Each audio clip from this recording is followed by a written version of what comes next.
Inspector Greg McGill of Derbyshire Police. Carl Alesbrook was 16 years old at the time of Elijah's death. While a child himself, even a teenager knows the fatal risk posed by shaking a 4-month-old baby boy. But this was no single incident, and the court heard today how on more than one occasion Alesbrook assaulted Elijah.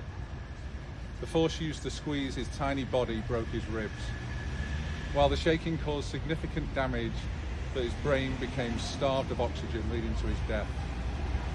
Alesbrook has never been able to bring himself to admit his guilt, even in the face of such a mountain of evidence. He tried to hoodwink the jury by spinning a story that sought to cover up his guilt, but they saw through his lies and half-truths.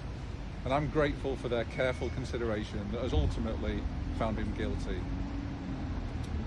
While we may never know the motive for Elijah's murder, what we know is that Carl Alesbrook is the person that's responsible.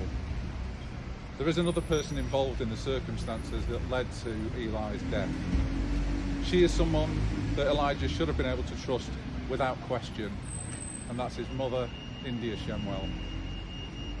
The evidence we uncovered during our investigation showed a young woman who was more concerned with her sexual relationships and drug taking than she was making sure that her baby was safe. She left Elijah in the hands of someone she barely knew. But even with the limited knowledge, it should have been absolutely clear that Alesbrook was plainly unfit through both his age and habitual drug use to look after her son.